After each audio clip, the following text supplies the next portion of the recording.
তো জড় প্রকৃতি কর্মকাল এই তিনটি বিষয় এই পর্বে আলোচিত হবে। দুটি বিষয় আগের পর্বে আলোচিত হয়েছে। আমাদের একটা ছোট্ট নৌকা, এই নৌকাটাকে দেহের সাথে তুলনা করা হচ্ছে এবং এই যে ঢেউগুলো, এই ঢেউগুলো এক একটা বিপদের সাথে তুলনা করা হচ্ছে। এখানে আমাদের সলিল সমাধি হতে পারে। সলিল সমাধি মানে মানে মৃত্যুকে তুলনা করা হচ্ছে। অনেক উদ্বেগ উৎকণ্ঠার মধ্যে আমরা এখানে কাল কাটাচ্ছি। শ্রীকৃষ্ণ ভগবদ্গীতার মাধ্যমে এইসব প্রশ্নের নিখুঁত উত্তর প্রদান করেছেন। কি প্রশ্ন? যে কেন আমরা উদ্বেগ উৎকণ্ঠার দ্বারা পীড়িত, এগুলোর কারণটা কি এবং প্রকৃত গন্তব্য কোথায়, এগুলো হচ্ছে আমাদের জানার বিষয়। আর শ্রীকৃষ্ণ এগুলো আমাদেরকে উত্তর প্রদান করছেন। অর্জুন সেগুলো শুনে তার সমস্ত দুঃখ দুর্দশা প্রশমিত করেছেন। তো এই যে এখানে আমরা বারবার মৃত্যুবরণ করছি, আসছি, এভাবে যাওয়া আসাকে বলা হচ্ছে পুনর্জন্ম। পুনর্জন্ম সম্পর্কে বইয়ের 85 পৃষ্ঠার লাস্ট লাইনে হচ্ছে পুনর্জন্মের সংজ্ঞা। যে সরল প্রক্রিয়ায় জীব এক দেহ থেকে অন্য দেহে স্থানান্তরিত হয় তাকে পুনর্জন্ম বলা হয়। এক দেহ থেকে অন্য দেহে স্থানান্তর, এটাই হচ্ছে পুনর্জন্ম। এবং আমরা বিভিন্ন দেহ লাভ করছি, 84 লক্ষ প্রজাতির দেহ লাভ করছি এবং সেগুলো বিশেষ উপযোগী করে এই দেহগুলো তৈরি করা হয়েছে। কিরকম? যেমন আমি যদি এখন কোনো শীত প্রধান দেশে যেতে চাই, তখন আমাকে উপযোগী শীত বস্ত্র নিয়ে যেতে হয়। আবার খুব উষ্ণ অঞ্চলে যেতে গেলে সেখানেও আমার সেই ধরনের কিছু পোশাক, মানে হালকা পোশাক পরে আমাকে যেতে হবে।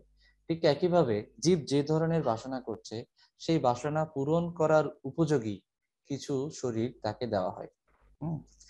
এমন যে সবসময় ঘুমাতে চায়, তাকে এমন একটা শরীর দেওয়া হবে যে শরীরের মাধ্যমে সে ঠান্ডা গরম, রোদ বৃষ্টি সব স্থানে, সব ধরনের পরিবেশে সে নির্বিঘ্নে ঘুমাতে পারবে। যে খুব মাংস আহার করতে চায়, তাকে এমন একটি শরীর দেওয়া হয় যে সে খুব দৌড়াতে পারবে এবং পশু শিকার করতে পারবে, খুব সহজেই পশুর মাংস ছিঁড়ে খেতে পারবে, বা যে কোনো প্রাণীকে সে ধরার কৌশল সে লাভ করতে পারবে প্রকৃতি থেকে। তো এভাবে অনেক প্রকারের দেহ তাকে প্রদান করা হচ্ছে বিভিন্ন জন্মে। এইগুলোই হচ্ছে পুনর্জন্ম। পুনর্জন্ম মানে কি? পুনরায় জন্ম। এক দেহ থেকে অন্য দেহে স্থানান্তরিত হয়ে আবার আরেকটি দেহ লাভ করা। বিজ্ঞানী এবং দার্শনিকেরা এই পুনর্জন্ম সম্পর্কে অনেক অনেক প্রমাণ দিয়েছেন। কয়েকজন বিজ্ঞানীর এখানে পুনর্জন্ম সম্পর্কে বিভিন্ন কোট উল্লেখ করা হয়েছে। এভাবে বিভিন্ন সেক্টরের কিছু বিজ্ঞানী গবেষকদের মন্তব্য এখানে তুলে ধরা হয়েছে পুনর্জন্ম সম্পর্কে। বিভিন্ন ধর্মে পুনর্জন্ম নিয়ে কি বলা আছে একটু আলোকপাত করি। প্রাচীন গ্রিসের যারা দার্শনিক, যেমন সক্রেটিস, পিথাগোরাস, প্লেটোর মতো বিখ্যাত এবং সর্বজন বিদিত কিছু দার্শনিকদের মতে তারা পুনর্জন্মকে বিশ্বাস করেন। পিথাগোরাস দাবি করেছিলেন যে তিনি তার পূর্বজীবনের কথা স্মরণ করতে পারেন। প্লেটো বলছেন শুদ্ধ আত্মা পরম সত্যের স্তর হতে তার ইন্দ্রিয়ভোগ লালসার জন্য এই জড়জগতে অধঃপতিত হয়। পতিত জীবাত্মা প্রথমে একটি মানব শরীর গ্রহণ করে, এটা তার মতে।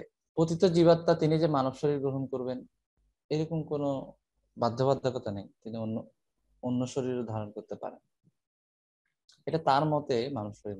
যাই হোক, মূল কথা হচ্ছে শরীর ধারণ করতে হয় এবং সেটা অনেকবার। তো অনেকবার শরীর ধারণ মানেই হচ্ছে পুনর্জন্ম।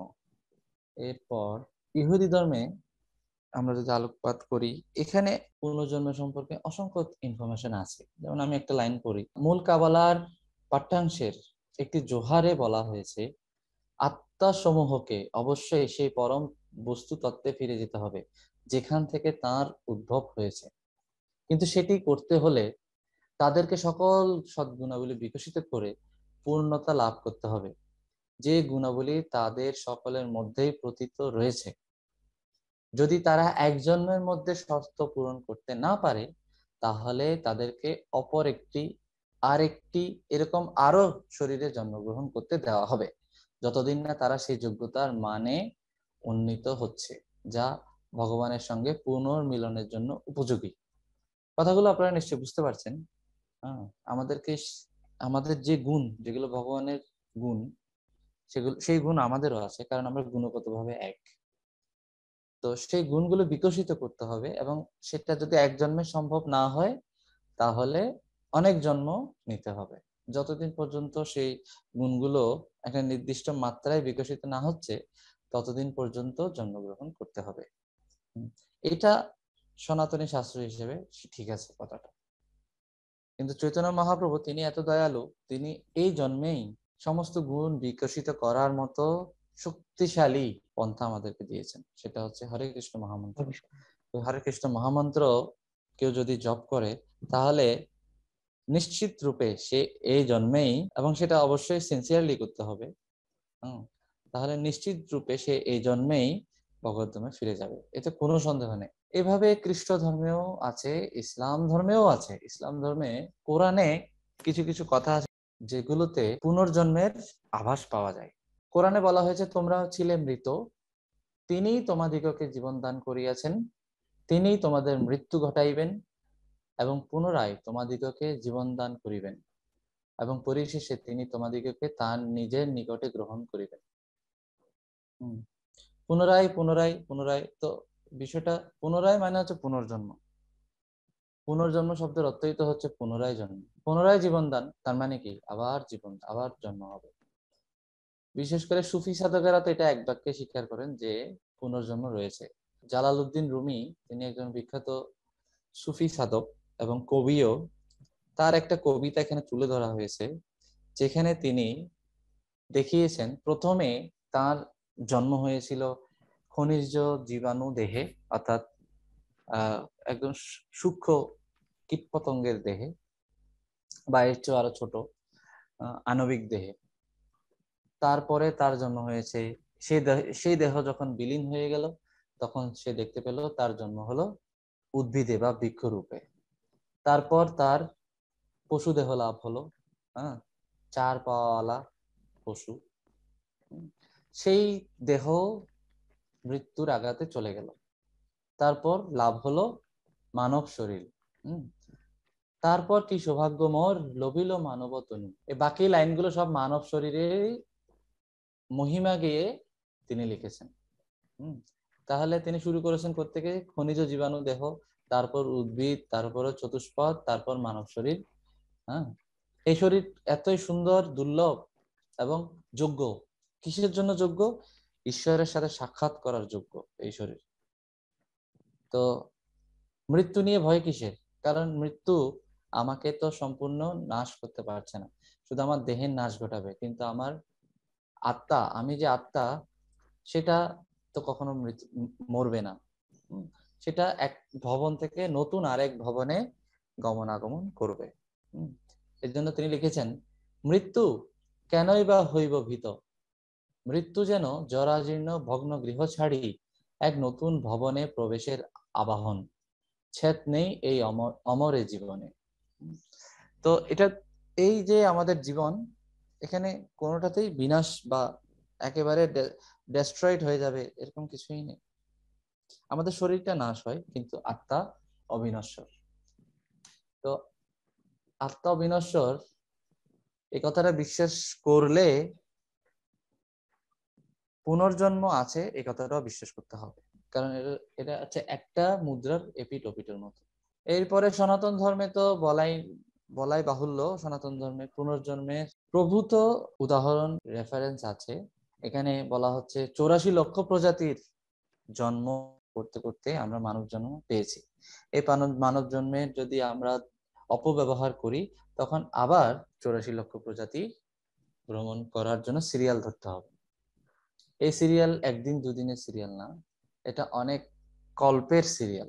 তো 84 লক্ষ প্রজাতির মধ্যে কোন প্রজাতি কত সেটা আমরা গতদিন জেনেছিলাম। আজকে একটু দেখি, 94 পৃষ্ঠার নিচের দিকে করে আপনারা একটু খাতায় লিখতে পারেন বা বইয়ের আশেপাশে লিখতে পারেন কোনটা কত প্রকার, কোন প্রকারটি কয়টি।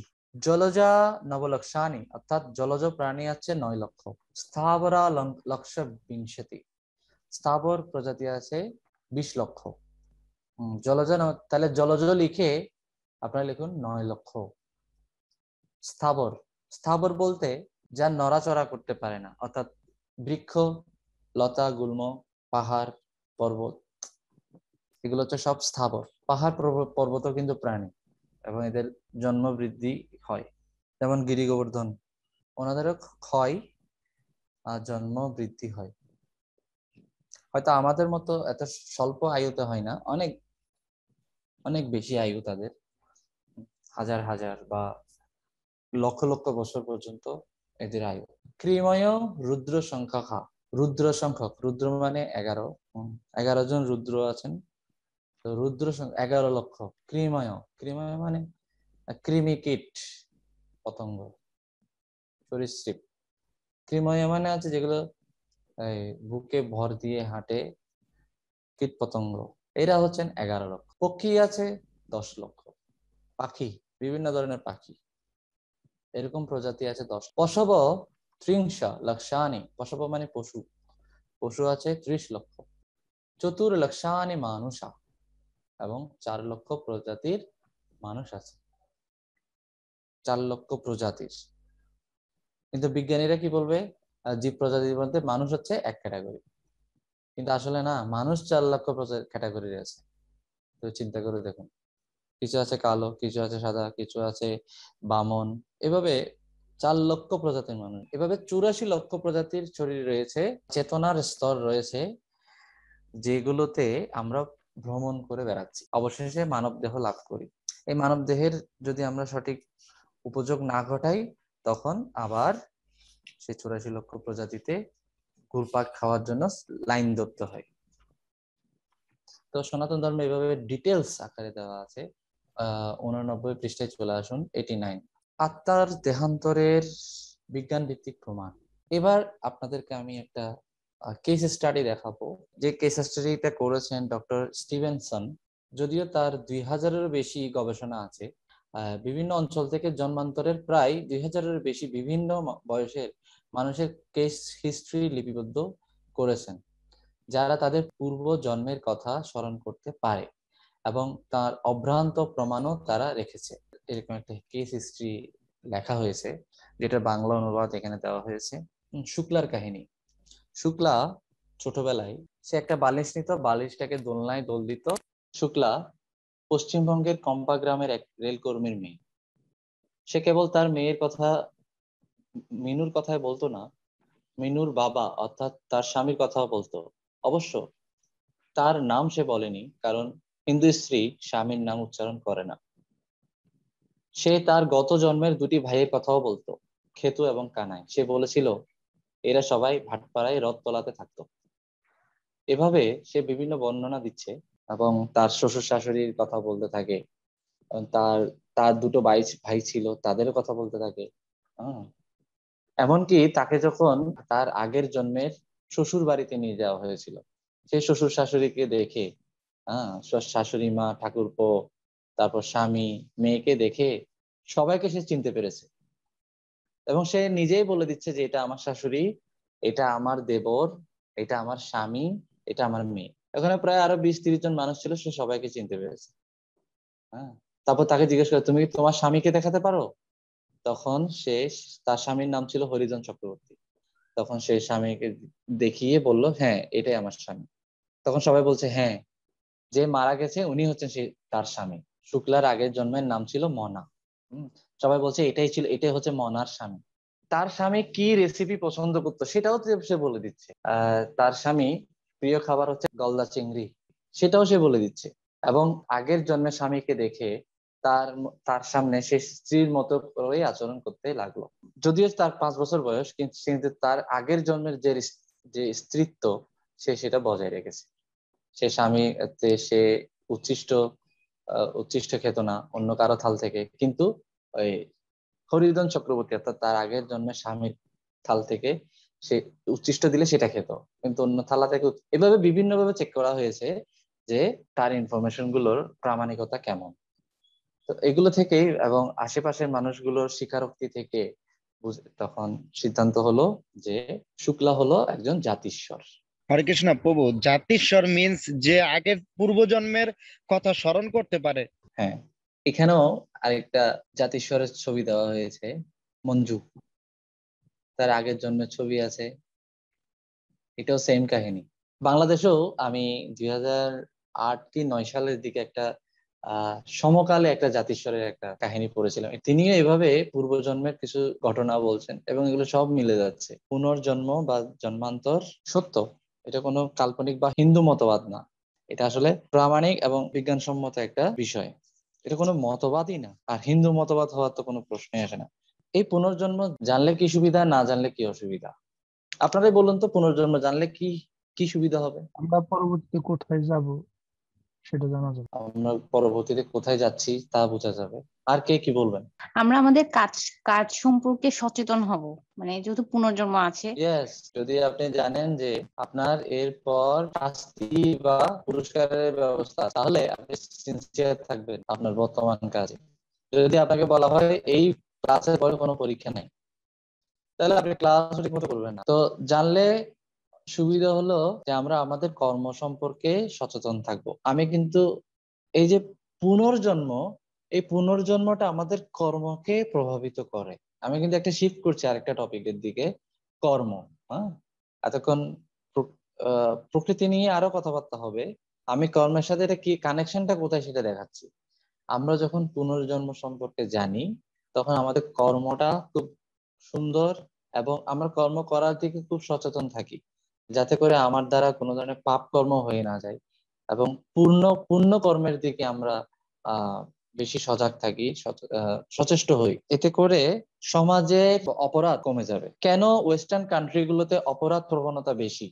এটার একটাই কারণ, সেটা হচ্ছে পুনর্জন্মের কনসেপ্ট ওখানে মিসিং আছে। তারা নিজেদের বিচার নিজেরাই করে থাকে এবং নিজের ভবিতব্য নিয়ে কোনো চিন্তা ভাবনা নেই। তারা চিন্তা করছে কোন রকমে আদালতকে ফাঁকি দিতে পারলে হবে। কিন্তু এটা বুঝতে পারছে না, মনুষ্য যে আদালত, মনুষ্য সৃষ্ট, সেটাকে ফাঁকি দিলেও প্রকৃতির আদালতে কাঠগড়ায় তাকে অবশ্যই দাঁড়াতে হবে। এটাকে ফাঁকি দেওয়ার কোনো সুযোগ নেই, এটা বুঝতে পারে না। কিন্তু কেউ যদি পুনর্জন্ম সম্পর্কে তার যদি ধারণা থাকে, তাহলে সে সব সময় প্রকৃতির আইনকে ফাঁকি দেওয়ার কথা তো চিন্তা কখনোই করবে না সে। কারণ আমি মানুষের চোখকে ফাঁকি দিলেও ভগবানের চোখকে ফাঁকি দিতে পারি না, এবং আমাকে এর রেজাল্ট অবশ্যই ভোগ করতে। পুনর্জন্মের কনসেপ্ট যদি থাকে, আমাদের যত কসাইখানা সেগুলো সব বন্ধ হয়ে যাবে। পুনর্জন্মের কনসেপ্ট যদি ভালো মতো বুঝে থাকে, তাহলে মানুষ কখনো আরেকজন মানুষকে হত্যা করবে না, আরেকজন মানুষকে কষ্ট দেবে না, সমাজ খুব শান্তিময় হবে। এই হচ্ছে পুনর্জন্মের বিশ্বাসের সুফল। আমরা কখনো প্রাত্যহিক লাভ লসের ভিত্তিতে কোনো কিছু বিচার করব না। মনে করুন আপনি এখন সৎ আছেন, কিন্তু আপনার কোনো বেনিফিট হয়নি। অনেকে বলে সততাই সর্বোৎকৃষ্ট পন্থা। তো চাকরি বাকরিতে বা ব্যবসা বাণিজ্যে সততা দিয়ে কি হবে? হ্যাঁ, একটু অসৎ হলেই তো গাড়ি বাড়ি করে ফেলা যায়। কিন্তু পুনর্জন্মের কনসেপ্ট যদি থাকে, সে চিন্তা করবে আমি এখন অসৎ হলে পরবর্তীতে হয়তো সুখ পাবো এখন, হ্যাঁ, উপস্থিত কিছু হয়তো আমার লাভ হবে, কিন্তু ইন দ্য লং রান আমাকে অনেক দুঃখ ভোগ করতে হবে। তো সাময়িক বেনিফিট সে এড়িয়ে চলবে, যদি পুনর্জন্ম বা ভবিষ্যৎ কর্মফল বা এগুলোর যদি বিষয়াদি সম্পর্কে তার সুস্পষ্ট ধারণা থাকে। তো এই হচ্ছে প্রাসঙ্গিকতা বা প্রয়োজনীয়তা। 5টা বিষয় আমরা এক শরীর থেকে আরেকটা শরীরে নিয়ে যাই। আপনারা একটু দ্রুত মুখস্থ করে ফেলুন, কোন 5টা বিষয় আমরা এক শরীর থেকে আরেকটা শরীরে নিয়ে যাই। স্থূল শরীরটা আমরা রেখে যাই, সূক্ষ্ম শরীরটা আরেকটা দেহে নিয়ে যাই। তো মন, বুদ্ধি, অহংকার নিয়ে সূক্ষ্ম দেহ সহকারে সে আরেকটা স্থূল দেহে প্রবেশ করে। সেই স্থূল দেহটা ভিন্ন ভিন্ন হতে পারে, এটা মানুষের হতে পারে, কুকুরের হতে পারে, শিয়ালের হতে পারে, কিন্তু সূক্ষ্ম দেহ সব সময় সেম। কারণ সূক্ষ্ম দেহে কোনো দেহের বিষয় থাকে না, ওখানে বিভিন্ন বাসনা, চেতনার বিষয়াদি থাকে। কেউ যখন আরেকটা নির্দিষ্ট শরীরে প্রবেশ করে তখন সেই বাসনা এবং চেতনা সে সেখানে প্রকাশ করতে থাকে। যখন মানুষ হয়ে কারো চেতনা কুকুরের মতো হবে তখন প্রকৃতি চিন্তা করবে যে তার চেতনাটা এখন কুকুরের মতো, সে এটা মানুষের বডির সাথে ম্যাচ করছে না, তাকে কুকুরের দেহে ট্রান্সফার করা হবে, ওখানে তার ভালো ম্যাচিং হবে। কেউ যখন খুব বেশি মাংসাহার করতে চায় তখন প্রকৃতি চিন্তা করবে এটা মানুষের কাজ না, সো ও এখন রং স্টেশনে আছে, ওকে ওকে ওর যথাযোগ্য স্টেশনে পাঠালে ওর কাজটা সুন্দরভাবে করতে পারবে। এইভাবে 5টি জিনিস সূক্ষ্ম দেহের সাথে আরেকটা স্থূল দেহে চলে যায়। একটা স্থূল দেহ রেখে সেটা পচে যায়, বা মানুষ হলে জ্বালিয়ে ফেলে বা কবর দিয়ে যেটাই করে, কিন্তু সূক্ষ্ম দেহ তাকে তো ধরা যায় না, এটা আরেকটা স্থূল দেহে প্রবেশ করে। সেই স্থূল দেহে সে কি নিয়ে যায়? 5টি জিনিস নিয়ে যায়। একটা হচ্ছে পুণ্য কর্মফল, 2 নাম্বার পাপ কর্মফল, 3 নাম্বার ত্রিগুণের প্রভাব জড় বাসনা, 4 নাম্বার, 5 নাম্বার হলো ভক্তিমূলক স্বীকৃতি। এভাবে 5টা বিষয় নিয়ে একটা আত্মা সূক্ষ্ম দেহের সাথে আরেকটা স্থূল দেহে প্রবেশ করে। তাহলে কেউ যখন পুনর্জন্ম সম্পর্কে জানবে সে দেখবে যে এই 5টি বিষয় আমাকে নিয়ে যেতে হবে। তাহলে পাপ কর্মফলটা আমি যত পারি কম রাখার চেষ্টা করব, পুণ্য কর্মফল বেশি রাখার চেষ্টা করব, ত্রিগুণের প্রভাবটাকে আমি যতটা পারি বিশুদ্ধ রাখার চেষ্টা করব। ত্রিগুণ সম্পর্কে আমরা একটু পরেই জানবো। এরপর জড় বাসনা যতটা পারি আমি সুন্দর রাখার চেষ্টা করব, ভক্তিমূলক স্বীকৃতি যত পারি আমি ভক্তিমূলক স্বীকৃতি বাড়ানোর চেষ্টা করব। ভক্তিমূলক স্বীকৃতি মানে কি? ভক্তি করে যে ফলগুলো পাওয়া যায় সেগুলো হচ্ছে মানে ভক্তির ফল, এক কথা হচ্ছে ভক্তির ফল। ভক্তিমূলক স্বীকৃতি মানে হচ্ছে ভক্তির ফল। পুণ্যকর্ম ফল মানে হচ্ছে বিভিন্ন ভালো কর্মের ফল, আর পাপ কর্মের ফল মানে হচ্ছে খারাপ কর্মের ফল। 3 ধরনের কর্ম আছে, কর্ম, অকর্ম, বিকর্ম। যেমন একজন ভিক্ষুককে দান করছে, এটা একটা ভালো কর্ম। ভিক্ষা দেওয়ার সময় আমাদেরকে এখন একটু সচেতন থাকতে হবে, যাতে করে সে আমার টাকা দিয়ে মাছ মাংস না খায় বা কোনো ধরনের অবৈধ বা নিষিদ্ধ দ্রব্যাদি ক্রয় করে যাতে না খায়। যদি সে খায় তাহলে তার খাওয়ার মধ্যে আমি ইনভেস্ট করলাম, তো আমার তো সুফল হবে না, এটা আরো কুফল হবে। এজন্য ভিক্ষা দেওয়ার ক্ষেত্রে সচেতন থাকতে হবে। যদি পারা যায় তাকে কৃষ্ণ প্রসাদ দেওয়া যেতে পারে, ডাইরেক্ট টাকা না দিয়ে কৃষ্ণ প্রসাদ বা এরকম স্পিরিচুয়াল কিছু জিনিস দান করলে ভালো, এতে করে তারও লাভ আমারও লাভ। তো এই হচ্ছে কর্ম। এরপর বিকর্ম অর্থাৎ পাপ কর্ম, শাস্ত্র নিষিদ্ধ কর্ম। এরকম অনেক কর্ম আছে।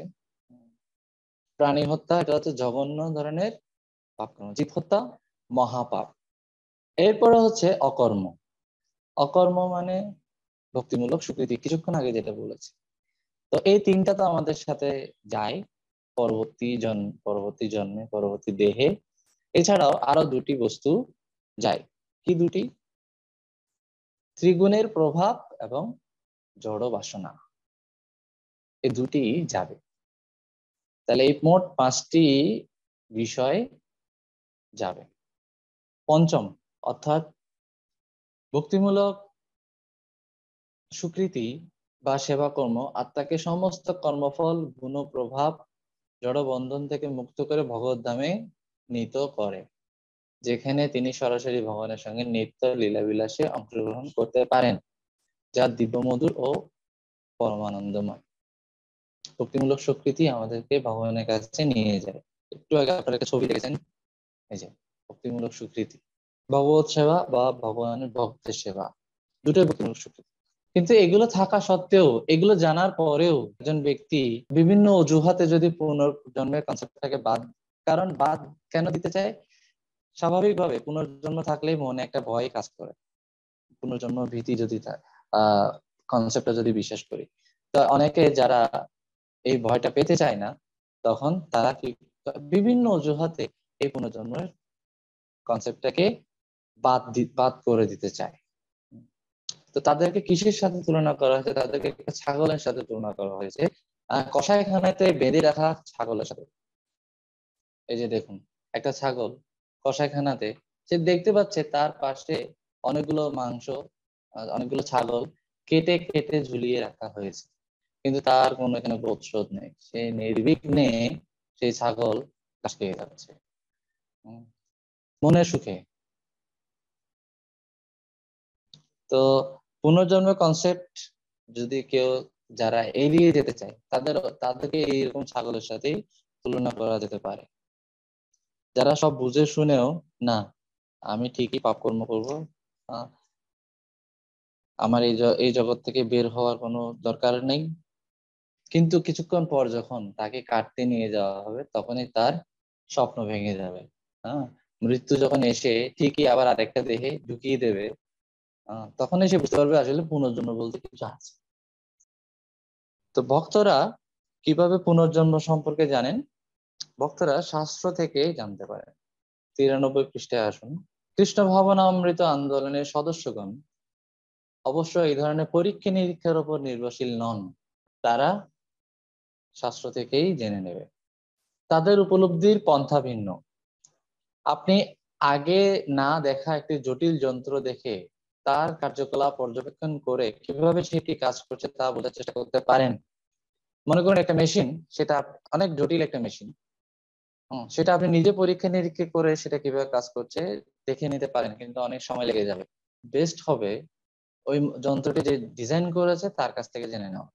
তাহলে আপনি সহজেই, এমনকি নিজে পর্যবেক্ষণ করে যা জানতে পারবেন না তাও জানতে পারবেন ওই ডিজাইনারের কাছ থেকে যদি জেনে নেন। তেমনি এই জগতের বা আমাদের এই যে বিভিন্ন দেহের যে বিবর্তন বা এই যে দেহান্তর, এই বিষয়গুলো যিনি পরিচালনা করছেন সেই পরমেশ্বর ভগবান শ্রীকৃষ্ণের কাছ থেকে যখন আমরা জেনে নিই, তখন আমরা অনেক সমৃদ্ধ জ্ঞান লাভ করতে পারি, যেটা আমি নিজেই জানতে হলে হয়তো অতটা সমৃদ্ধ হতো না নিজের চেষ্টায়। তো বৈদিক শাস্ত্রের নির্যাস, ভগবদ গীতা এবং শ্রীমৎ ভাগবতে এই সম্পর্কে পর্যাপ্ত তথ্য প্রদান করা হয়েছে। আমাদের কর্তব্য হচ্ছে গুরু পরম্পরা ধারায় যথার্থ সদ্গুরুর আনুগত্যে ওই জ্ঞান সম্ভার অধ্যয়ন করতে প্রয়াসী হওয়া। ওকে, পুনর্জন্মের মাধ্যমে যেটা হয় আসলে এটা হচ্ছে পারমার্থিক বিবর্তন। পারমার্থিক বিবর্তন মানে, বিবর্তন বলতে বলা হয় প্রোগ্রেস, প্রমোশন। তো স্পিরিচুয়াল প্রমোশন হয় আমাদের দেহের পরিবর্তনের মাধ্যমে। কিছুক্ষণ আগে 84 লক্ষ প্রজাতির ক্যাটাগরির একটা লিস্ট করেছি। তো এভাবে সিরিয়াল ধরে যখন একটা জীব মনুষ্য দেহ পায়, এটাকে বলা হচ্ছে প্রোগ্রেস। এটা হচ্ছে স্পিরিচুয়াল প্রোগ্রেস। তো দেহের রূপান্তর এর মাধ্যমে আমাদের এই দেহের মধ্যেও একটা প্রোগ্রেস হতে থাকে। যেমন এই একটা জন্মেই আমি আগে শিশু ছিলাম, এরপর কিশোর, এরপর যুবক, এরপর বৃদ্ধ হয়ে যাব, ক্ষয়প্রাপ্ত হবে, বৃদ্ধ হয়ে যাব, এরপর মারা যাব। তো দেহিনস্মিন যথা দেহে কৌমারম যৌবনম যারা, কুমার, যুবক এবং জরাগ্রস্ত হয়ে একটা দেহি, একটা দেহের বিভিন্ন পরিবর্তনের মধ্যে দিয়ে যেতে থাকে, এবং একটা সময় সে এই দেহটাকে ফাইনালি চেঞ্জ করে ফেলে। অল্প অল্প চেঞ্জ করে, যেমন ছোটবেলায় সে শরীর এখন আমার কাছে আর নেই, 7 বছর অন্তর অন্তর দেহের সমস্ত কোষগুলি বদলে যায়। আপনি 7 বছর বা 14 বছর পূর্বে যে দেহটি ব্যবহার করতেন, আপনার সেই দেহটি এখন নেই।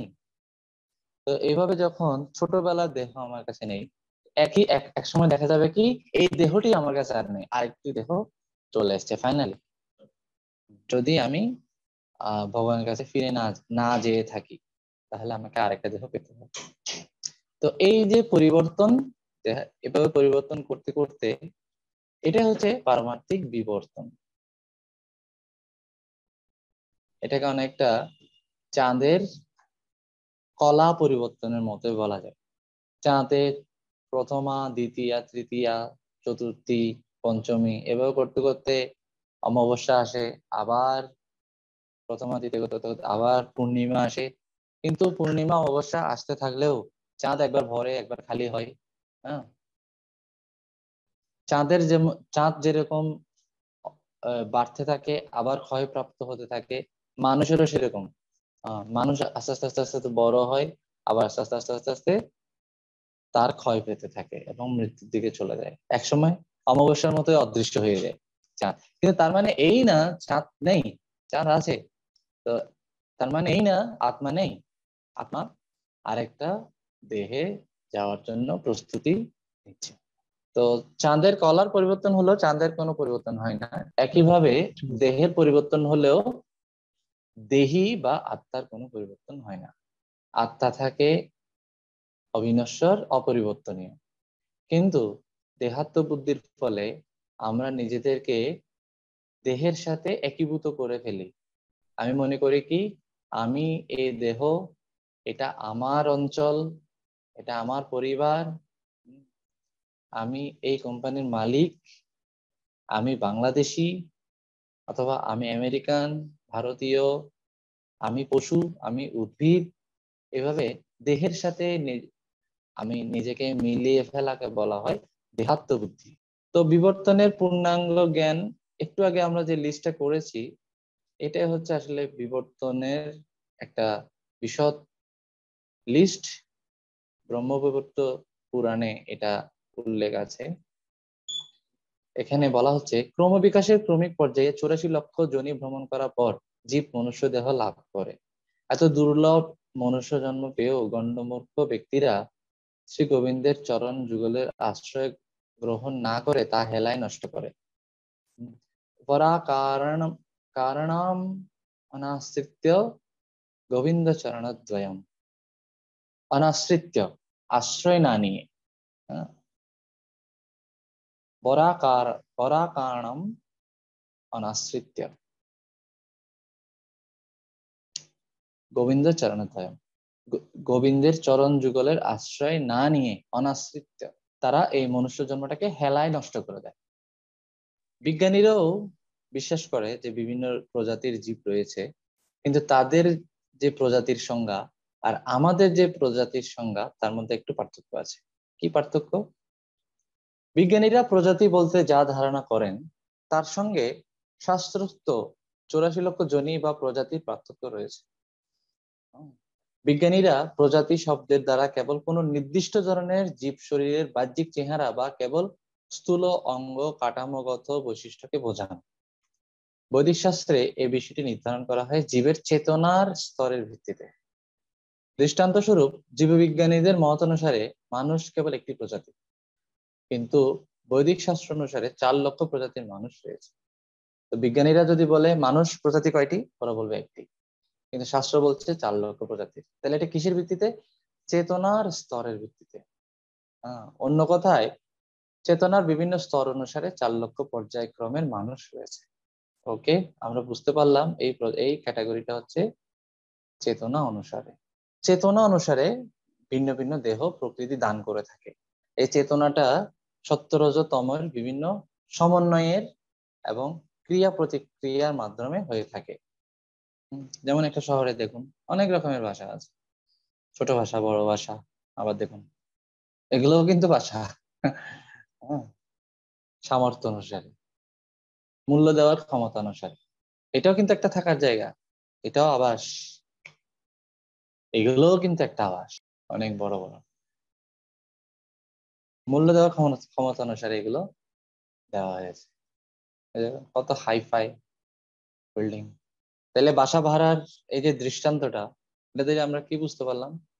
যে সামর্থ্য অনুসারে ঠিক একইভাবে জীবের চেতনা অনুসারে সত্য রজ তম গুণের মিশ্রণ অনুসারে বিভিন্ন ধরনের শরীরে তাকে বাস করতে দেওয়া হয়।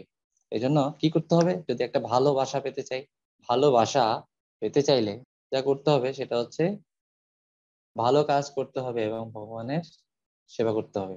সবচেয়ে ভালো যে বাসাটি, সেটা হচ্ছে চিন্ময় দেহ লাভ করা। একটা জীবের জন্য এর চেয়ে আর কোনো ভালো বা বেস্ট কোনো কিছু নেই। চিন্ময় দেহ লাভ করা, এটা হচ্ছে চিন্ময় জগতে গিয়ে। আর এর জন্য ভক্তিমূলক স্বীকৃতি, ভগবানের সেবা করার মানসিকতা রাখতে হবে। প্রকৃতির 3টি গুণ। গুণ শব্দের অর্থ হচ্ছে দড়ি বা রজ্জু। তিনটি গুণ, সত্ত্বগুণ, রজগুণ, তমগুণ, এই তিনটি বিভিন্ন পারমুটেশন কম্বিনেশনের মাধ্যমে বিভিন্ন রকম মিশ্রণ তৈরি হয়, চেতনার মিশ্রণ। তো বিভিন্ন মিশ্রণের কারণে বিভিন্ন রকমের চেতনার সৃষ্টি হয়। এগুলো কিন্তু আমরাই করে থাকি। চেতনাগুলোকে আমরাই ডিসাইড করি আমি কোন গুণটাকে বেশি। বিভিন্ন সংমিশ্রণে, গুণের বিভিন্ন সংমিশ্রণের কারণে আমরা বিভিন্ন ধরনের চেতনা লাভ করি। জীবাত্মার এই জড়বন্ধনে আবদ্ধ থাকাকে শাস্ত্রে পবর্গ বলে অভিহিত করা হয়েছে, আর বন্ধন মুক্তিকে বলা হয় অপবর্গ। পবর্গ আমরা সাধারণত পবর্গ বলতে প, ফ, ব, ভ, ম। তো এগুলোকে আমরা যদি বিস্তৃত করি তাহলে 5টি মিনিং পাওয়া যাবে। প মানে হচ্ছে পরিশ্রম। এই জগতে প্রত্যেক জীব সত্তাকে বেঁচে থাকার জন্য অত্যন্ত কঠোর পরিশ্রম করতে হয়। একে বলা হয় জীবন সংগ্রাম, অস্তিত্ব রক্ষার কঠোর লড়াই।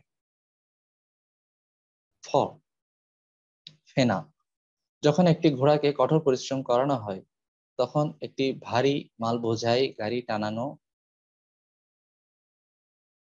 তখন তার মুখের দুপাশ দিয়ে ফেনা বেরিয়ে আসে। ঠিক তেমনি আমাদেরকেও কঠোর পরিশ্রম করতে হয়। সরাসরি দেখা না গেলেও ওই একইভাবে যেন মুখে ফেনা বেরিয়ে আসে, অর্থাৎ শেষ শক্তি ব্যয় করে পরিশ্রম করে যেতে হয়। প্রত্যেকেই ইন্দ্রিয় তৃপ্তির জন্য মাথার ঘাম পায়ে ফেলে রাত দিন জ্ঞান না করে পরিশ্রম করে চলে। তারপর এত পরিশ্রম করে কি রেজাল্ট আসবে? ব্যর্থতা। আমাদের কঠোর প্রচেষ্টা সত্ত্বেও এই জগতে আমাদের সকল আশা ব্যর্থ হয়, সকল প্রয়াস বিফল হয়। নেক্সট, ভয়। জড়জাগতিক জীবনে আমরা সর্বদাই নানা ভয়, উৎকণ্ঠা, শঙ্কার দাবানলে দগ্ধীভূত হতে থাকি। ফাইনালি মৃত্যু, ম। আমাদের সমস্ত আশা মমত্ব লালিত সুখ স্বপ্নের অন্তিম সমাধি রচনা করে অপ্রতিরোধ্য অনিবার্য মৃত্যু। জন্মের পর জন্ম, অন্তহীন কাল ধরে জড় অস্তিত্বের দুর্দশা ভোগ থেকে, এই পবর্গ থেকে বেরিয়ে আসার নিশ্চিত উপায় হচ্ছে কৃষ্ণ ভাবনামৃত অনুশীলন। অন্য কথায়, কৃষ্ণ ভাবনামৃত গ্রহণ করলে আমরা অপবর্গ লাভ করি, যার অর্থ হচ্ছে পবর্গ থেকে অব্যাহতি। আমরা এমন স্তরে উন্নীত হই যেখানে এই জড় অস্তিত্বজাত কঠোর সংগ্রাম, ব্যর্থতা, ভয় এবং মৃত্যু কোনোটিরই অস্তিত্ব নেই।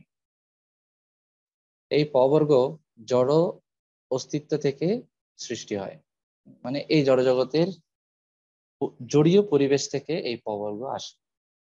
আমরা যতদিন এই জড় জগতে থাকবো ততদিন এই পবর্গেই আমাদেরকে আবর্তিত হতে হবে, প্রতিটি জন্মে। এটা প্রতিটি জন্মেই হয়। সত্য, রজ ও তমগুণে প্রভাবিত মানুষের লক্ষণ। প্রথমটা হচ্ছে সত্যগুণের। সত্যগুণ সম্পন্ন মানুষ অন্যদের থেকে জ্ঞানী হন। যেহেতু তিনি শাস্ত্র নির্দেশ অনুসারে জীবনযাপন করেন, সেজন্য তিনি দুঃখ দুর্দশার দ্বারা খুব বেশি প্রভাবিত হন না। সত্যগুণের মানুষের প্রধান দুটি লক্ষণ হচ্ছে জ্ঞান আসক্তি এবং সুখাসক্তি। এই দুটি আসক্তির কারণে তারা এই জগতে আবদ্ধ হয়ে থাকেন। তিনি কেন নিজেকে সুখী ভাবেন? কেননা পাপ কর্মের কুফল থেকে তিনি অনেকটা মুক্ত থাকেন। স্বাভাবিকভাবে কারো জীবনে যখন দুঃখ দুর্দশা একটু কম থাকে, স্বাভাবিকভাবে তিনি নিজেকে জীবনে সুখী ভাবেন। এই সুখী ভাবাটা তার ভিতরে একটা অহংকার তৈরি করে। আমি অনেকটাই সুখী। তুমি কেন দুঃখ পাচ্ছ? কারণ তুমি পাপ করছো। আমি তো অতটা দুঃখ পাচ্ছি না, কারণ আমি পাপ করছি, পাপ করিনি। অনেকে বলে আমরা কি জীবনে কাউকে কোনো কষ্ট দিয়েছি? আমরা কেন দুঃখ পাবো? এইটা এক ধরনের অহংকার সৃষ্টি করে। আবার অনেক বিদ্যা অর্জন এর মাধ্যমেও অহংকারের সৃষ্টি হয়। তো এই হলো বন্ধনের বিষয়, জ্ঞান এবং সুখ। অনেক সুখে থাকলেও অহংকার সৃষ্টি হয়, আবার অনেক পড়াশোনা থাকলেও অহংকার সৃষ্টি হয়। এরকম একটা পরিবারের দৃষ্টান্ত এখানে দেওয়া হয়েছে। এটা একটা জাস্ট মানে একটা ডেমো একটা পরিবার আর কি। এখানে একটা সত্যগুণী পরিবারটা কেমন হয় সাধারণত? মনে করুন ডক্টর ব্রাইট আর তার স্ত্রী মিসেস ব্রাইট, তাদের দুটি সন্তান আছে। তারা একটা শান্ত গ্রাম্য পরিবেশে শহরে থাকেন। শহরটাই গ্রামের মতো অনেকটা, ছোটখাটো কিন্তু একটা সুন্দর গৃহে থাকে। মানে এটা হচ্ছে একটা সত্যগুণী মানুষের চয়েস কিরকম হয়, তাদের কার্যক্রম কেমন হয়, খাওয়া দাওয়ার স্টাইল কেমন হয়, এটা নিয়েই এখানে একটা দৃষ্টান্ত দেওয়া হয়েছে। ডক্টর ব্রাইট একজন স্থানীয় এমডি। তিনি খুব চিন্তাশীল, গুণবান মানুষ এবং তার দায়িত্ব সততার সঙ্গে নিঃস্বার্থভাবে পালন করার জন্য তিনি তার অঞ্চলে অত্যন্ত সম্মানিত। তাহলে একজন সত্যগুণী মানুষ, তিনি দায়িত্ব সততা পালন করেন। তার শখ হচ্ছে দর্শন, কাব্য ও বিজ্ঞান সম্বন্ধীয় বই পড়া। তাহলে ভালো ভালো বই পড়াগুলো সত্যগুণের লক্ষণ। ছেলেমেয়েরা যখন বাড়িতে থাকে তখন মিসেস ব্রাইট তাদেরকে নিয়ে বাড়ির চারপাশের বাগান দেখাশোনা করেন। তাহলে প্রকৃতি, চাষবাস, শাকসবজি চাষ, গবাদি পশুর চাষ, পালন, এগুলো সত্যগুণের কিছু লক্ষণ বা স্বভাব বলা যায়। এই ব্রাইটেরা বেশ সচ্ছল, সম্ভ্রান্ত পরিবার এবং ঈশ্বর তাদের যা দিয়েছেন সেজন্য তারা তাকে ধন্যবাদ জানান। এটাও একটা সত্যগুণের লক্ষণ, কৃতজ্ঞতা। এবং ধর্ম আচরণকে এক অবশ্য পালনীয় কর্তব্য বলে মনে করেন। যে কেউই তাদেরকে অত্যন্ত পুণ্যবান বলে নিঃসন্দেহে অভিহিত করবেন। এছাড়া তারা কি করেন? তারা জুয়া, লটারি খেলেন না। সব রকম নেশা তারা কঠোরভাবে বর্জন করেছেন। মদ্যপান বা ধূমপান থেকে দূরে থাকেন। মদ্যপান বা ধূমপান তো দূরে থাকুক, ইভেন তারা চা কফি পান করেন না। তাহলে জুয়া, নেশা থেকে তারা দূরে আছেন। চিকিৎসক ব্রাইট তার অনেক রোগীদেরকে তাদের অবৈধ যৌন সংসর্গের জন্য নানা রোগে ভুগতে দেখেছেন। তাদের পরিবার সম্পূর্ণভাবে অবৈধ সংসর্গ থেকে মুক্ত। এটাও একটা সত্যগুণের লক্ষণ। বিবাহ বহির্ভূত কোনো ধরনের মেলামেশা থাকবে না। তিনি তার স্ত্রীর প্রতি বিশ্বস্ত, তার স্ত্রীও তার প্রতি অত্যন্ত বিশ্বস্ত। বহু পূর্বেই ব্রাইট ও তার স্ত্রী স্থির করেছিলেন, যেহেতু পশু হত্যা সংগঠিত একটা পাপকর্ম, সেই জন্য তারা পশুদের দেহ ভক্ষণ করবেন না। পশু হত্যাটা হচ্ছে একটা সংগঠিত পাপকর্ম। সংগঠিত পাপকর্ম মানে কি? অর্গানাইজড, একদম সুচিন্তিত ভাবে মার্ডার, সংগঠিত পাপকর্ম। এটা খুব সুন্দর একটা শব্দ দেওয়া হয়েছে, সংগঠিত। সংগঠিত মানে জেনে শুনে একদম সুচিন্তিত ভাবে এই মার্ডারটা করা হয়েছে। অ্যারেঞ্জড মার্ডার মানে একটা সুন্দর একটা কসাইখানা খুলে দড়ি ঝুলিয়ে হাত পা বেঁধে, এগুলো হচ্ছে সংগঠিত পাপকর্ম, সংগঠিত হত্যা। সেই জন্য তারা পশুদের দেহ ভক্ষণ করবে না। এটা একটা সত্যগুণের পরিবারের একটা চিত্র এখানে তুলে ধরা হয়েছে কিছু লক্ষণ সহকারে। সত্যগুণের আরো অনেক লক্ষণ আছে, এখানে ম্যাক্সিমামটা তুলে ধরা হয়েছে। রজগুণের ক্ষেত্রে আসি। তো সত্যগুণী ব্যক্তিরা তারা কি? কিন্তু ব্রাইট সম্পত্তি, সুখ ও জ্ঞানের অভিমানের দ্বারা প্রভাবিত। তারা তাদের স্বপ্নীল সুখময় জগতের প্রতি আসক্ত, সেজন্য সত্যগুণের দ্বারা জড়া প্রকৃতিতে আবদ্ধ রয়েছে। এটাও কিন্তু একটা বন্ধন। আমি আগে বলেছিলাম গুণ শব্দের অর্থ হচ্ছে দড়ি বা বাঁধন। রজগুণে আসি। রজগুণের প্রথম যে লক্ষণ সেটা হচ্ছে স্ত্রী পুরুষের পারস্পরিক আকর্ষণ, অপোজিট জেন্ডার, বিপরীত লিঙ্গের প্রতি আকর্ষণ। এটা রজগুণের ভিত্তি। এই রজগুণের বৈশিষ্ট্য কেমন? নারী পুরুষের প্রতি আকৃষ্ট, পুরুষ নারীর প্রতি আকৃষ্ট। এই আকর্ষণ রজগুণের প্রভাব সৃষ্ট। যখন এই রজগুণ কোনো মানুষের মধ্যে বৃদ্ধি পায় তখন প্রবল জড় বিষয় ভোগের বাসনা উৎপন্ন হয়। ইন্দ্রিয় তৃপ্তি উপভোগের জন্য তার হৃদয় অত্যন্ত লুব্ধ হয়। ইন্দ্রিয় সম্ভোগের জন্য মানুষ সমাজের মধ্যে বা জাতির মধ্যে সম্মানিত হতে চায়। এগুলো কিন্তু কিছু বৈশিষ্ট্য, আপনারা এগুলো মনে রাখবেন, রজগুণের বৈশিষ্ট্য বা লক্ষণ। একটা সুন্দর বাড়ি, সুন্দর স্ত্রী, ছেলে মেয়ে নিয়ে একটি সুখী পরিবারে নিজেকে দেখার জন্য সে অত্যন্ত ব্যাকুল হয়ে ওঠে। সে ধনী, যশস্বী হতে চায়, উচ্চ পদ লাভ করতে চায়। প্রভাবশালী রজগুণের এই ক্রিয়ার ফলে তার মধ্যে প্রকাশিত হয়। এই ক্রিয়ার ফল তার মধ্যে প্রকাশিত হয়। যতক্ষণ হৃদয়ে রজগুণজাত আকাঙ্ক্ষা থাকে ততক্ষণ তাকে কঠোর পরিশ্রম করতে হয়। স্ত্রী, সন্তান এবং সমাজকে পরিতুষ্ট করার জন্য তাকে তার সমগ্র জীবনী শক্তি প্রয়োগ করে পরিশ্রম করতে হয়। রজগুণ সম্পন্ন মানুষ সকাম কর্মে নিয়োজিত হয়, তার মধ্যে প্রবল কর্মোদ্যম দেখা দেয়। সে যতটা সম্ভব জড় সম্পদের অধিকারী হওয়ার চেষ্টা করে এবং কখনো কখনো সৎ কাজে তা ব্যয়ও করে থাকে।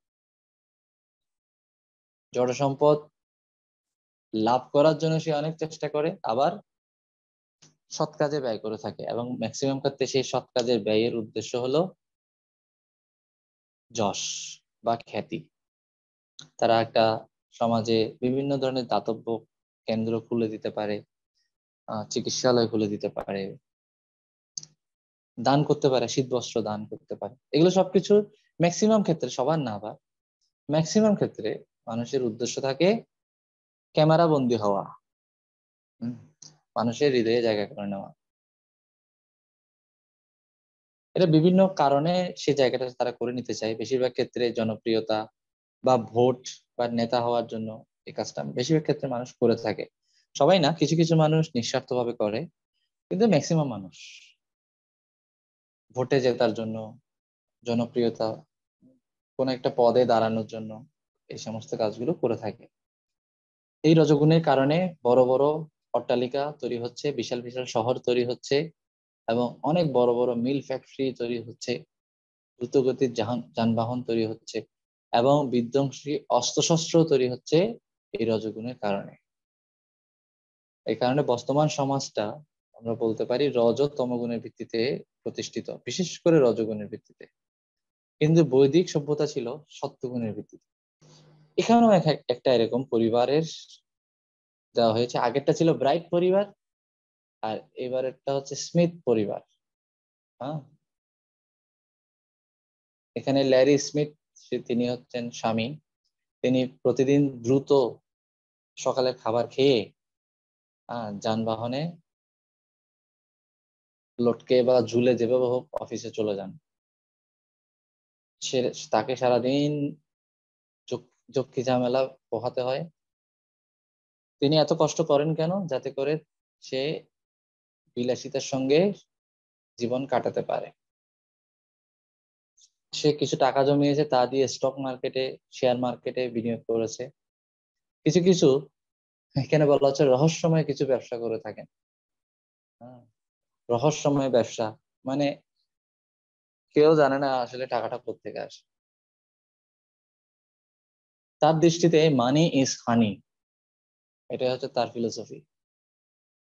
যত টাকা ততই সুখ। তার স্ত্রীর নাম হচ্ছে গ্লোরিয়া স্মিথ। সে তার সন্তানদেরকে সুন্দর করে সাজিয়ে গুছিয়ে স্কুলে পাঠিয়ে দেন। গ্লোরিয়া সারাদিনের সঙ্গী তার শিশুটি। এখানে বলা হচ্ছে যাকে আমরা চাইনি, গ্লোরিয়া বলছে তার শিশুটি, তার সারাদিনের সঙ্গী হচ্ছে তার শিশু, তার সন্তান, যাকে তারা চায়নি। তার মানে কি মিন করছে? তাদের এই সন্তান অনাকাঙ্ক্ষিত ভাবে চলে আসছে, মানে নিজেদের তৃপ্তি মেটানোর সময় দুর্ঘটনাবশত তার এই সন্তান প্রাপ্ত হয়েছে, এটা মিন করছে। এটা একটা রজগুণের বিষয়। এক্ষেত্রে সন্তানের বাসনা থাকে না, আর নিজেদের তৃপ্তি মেটানোর বাসনায় থাকে। এটা একটা রজগুণের বিষয়। আগেই বলেছি রজগুণ মানে স্ত্রী পুরুষের পারস্পরিক আকর্ষণ, যেখানে তৃপ্তিটাই মুখ্য থাকে। তাদের মধ্যে আবার টিভিও আছে তাদের ঘরে। তারা নিজেদের মধ্যে তেমন একটা সময় কাটান না। তারা শপিং এ, স্ত্রী বিউটি পার্লারে, এভাবে মোটামুটি কোন রকম একটা শেষ তারা সময়টা কাটায়, নিজেরাই বেশিরভাগ ক্ষেত্রে ব্যস্ত থাকেন। এত ব্যস্ত থাকেন যে রাতে ঘুমও ঠিক মতো হয় না। কখনো কখনো তুচ্ছ বিষয় নিয়ে তাদের মধ্যে খুব কথা কাটাকাটি হয়, ইভেন মারামারিও হয়। তাদের মতে জীবনে এমন কোনো সমস্যা নেই যেটা রতিক্রিয়ার মাধ্যমে সমাধান হবে না। অর্থাৎ প্রতিক্রিয়া মানে নিজেদের রোমান্টিক মুভমেন্টের মাধ্যমে জীবনের সমস্ত সমস্যার সমাধান হবে।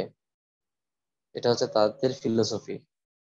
একটা হচ্ছে মানি ইজ হানি, আর একটা হচ্ছে romance is the solution of every problem.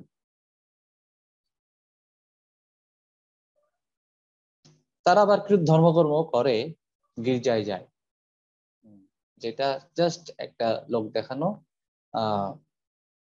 একটা ফর্মালিটিস মেনটেন করার জন্য মাঝে মাঝে মন্দিরে যায়, টেম্পলে যায়, গির্জায় যায়। এটা একটা রজগুণী পরিবারের দৃষ্টান্ত। তমগুণ কেমন? তমগুণ হচ্ছে সত্যগুণের ঠিক বিপরীত। তমগুণের দ্বারা প্রভাবিত হলে মানুষ অজ্ঞানতায় আচ্ছন্ন হয়, কোনো কিছু সম্বন্ধে সে যথার্থভাবে অবগত হতে পারে না। তমগুণে আচ্ছাদিত মানুষ অত্যন্ত অলস, তাদের পারমার্থিক জীবনের প্রতি, এমনকি আধ্যাত্মিকতার প্রতিও কোনো আকর্ষণ থাকে না। তারা জাগতিকভাবে তো অলস, পারমার্থিকভাবেও অলস।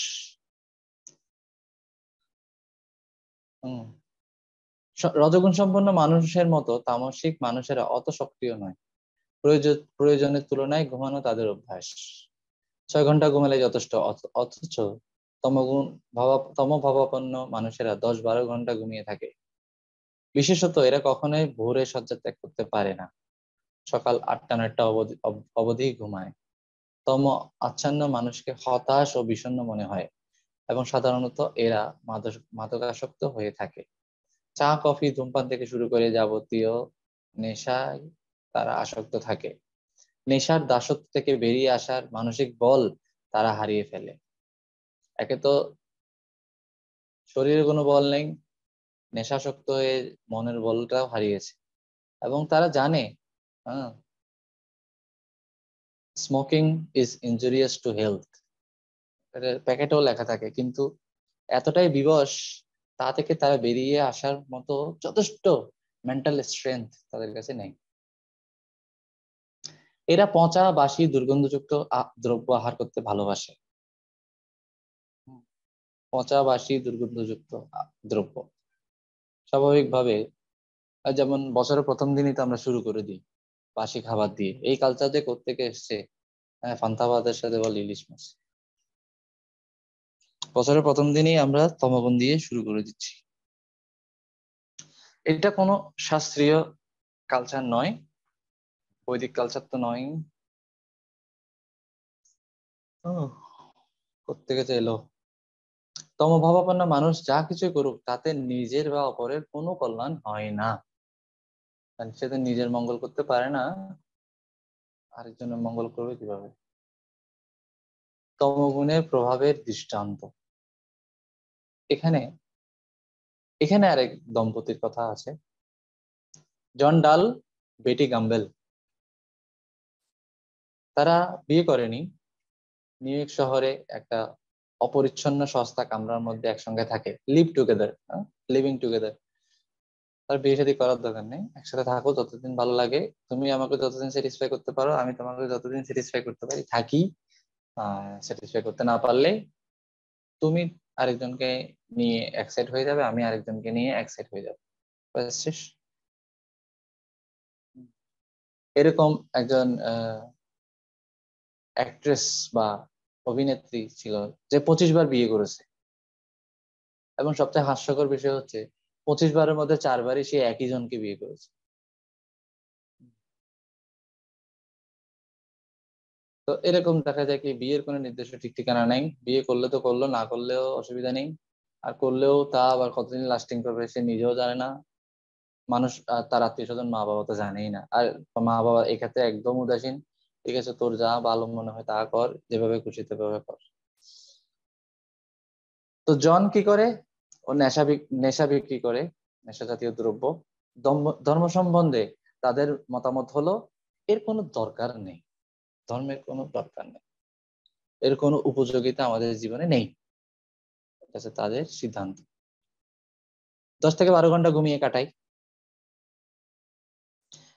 খুব নেশায় আচ্ছন্ন হয়ে পড়ে থাকে রুমের মধ্যে। আর ক্ষুধা পেলে কি করবে, ওদের তো রান্না করারও ইচ্ছে নেই, আর একটু যে রান্নার ব্যবস্থা করবে সেটাও তাদের মন চায় না, এত অলস। খিদে পেলে কি খায়, রসুন মেশানো সসেজ খেয়ে আর মদ্যপান করে তাদের উদর পূর্তি করে, বোতলের পানি খেয়ে পেট ভরে যাচ্ছে। বহু বছর ধরে তারা স্পেনে গিয়ে একটি কমিউন, সমভাবাপন্ন কিছু মানুষকে নিয়ে তৈরি একটি ছোট গোষ্ঠী যারা একসঙ্গে থাকে, এরকম একটা কমিউন শুরু করার স্বপ্ন দেখে। অবশ্য তার রূপায়িত করার জন্য তারা কোনো উদ্যোগ গ্রহণ করে না, কেবল স্বপ্নীল আশাতেই তৃপ্ত থাকে। কোনো একটা যে একটা কিছু যে করবে, করার মানসিকতা থাকলেও তা নিয়ে কাজ করার মানসিকতা নেই।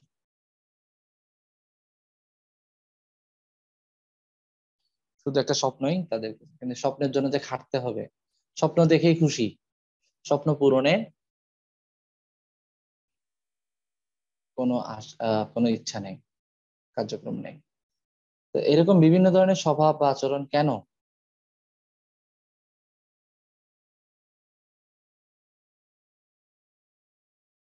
এর কারণ হচ্ছে আমরা নিজেরা চেয়েছি যেভাবে চলতে, সেভাবেই ভগবান প্রকৃতির মাধ্যমে আমাদেরকে সেভাবেই চলার জন্য সুযোগ করে দিচ্ছেন।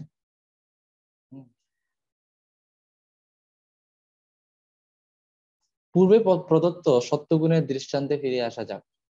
আমাদের বিজ্ঞ চিকিৎসক ডক্টর ব্রাইট নিজেকে খুব জ্ঞানী বলে জানেন, এবং তার সুন্দর ঘরে, তার লাইব্রেরিতে জীবন অতিবাহিত করে তিনি জড়জাগতিকভাবে সুখী মনে করেন।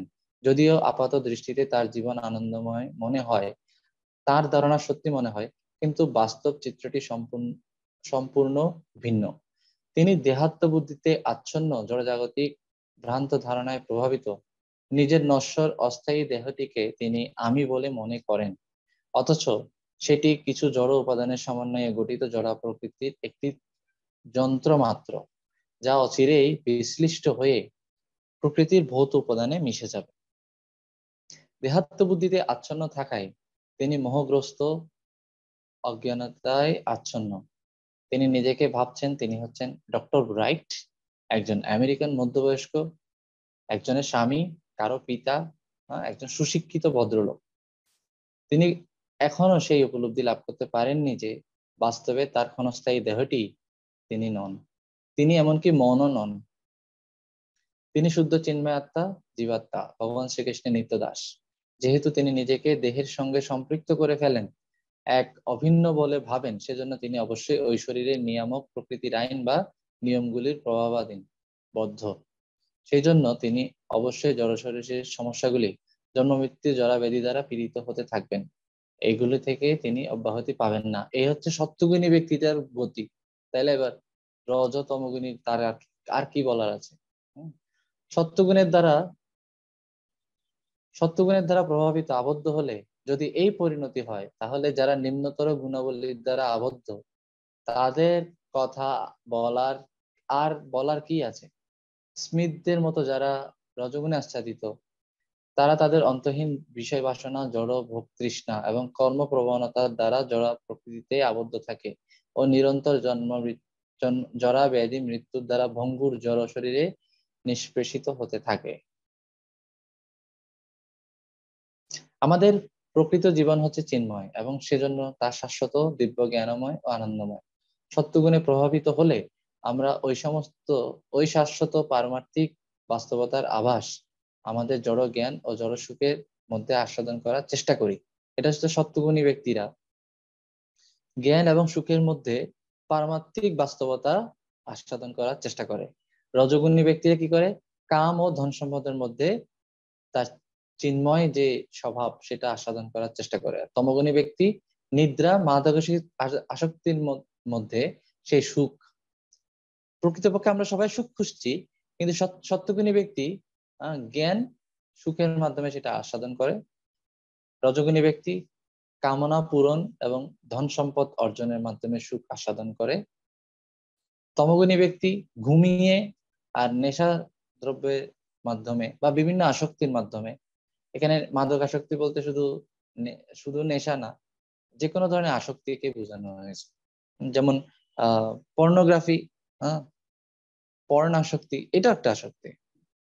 তো নিদ্রা আর যে কোনো আসক্তির মাধ্যমে সুখ অনুভব করার চেষ্টা করে তমগুণী ব্যক্তি।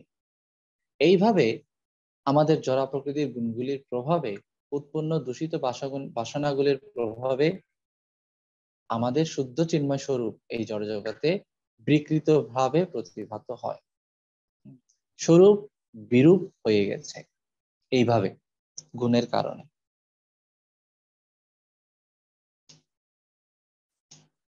তো আমরা গুণ সম্পর্কে জানলাম, গুণের কিছু বৈশিষ্ট্য এবং 3টা পরিবারকে দেখার মাধ্যমে এগুলোকে আর একটু প্র্যাকটিক্যালি বৈশিষ্ট্যগুলোকে আমরা তাদের পরিবারে দেখলাম।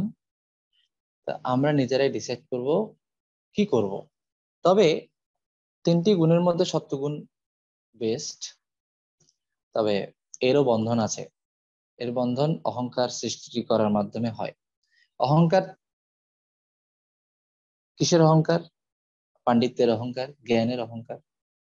এরপর অন্যদের চেয়ে আমি সুখী।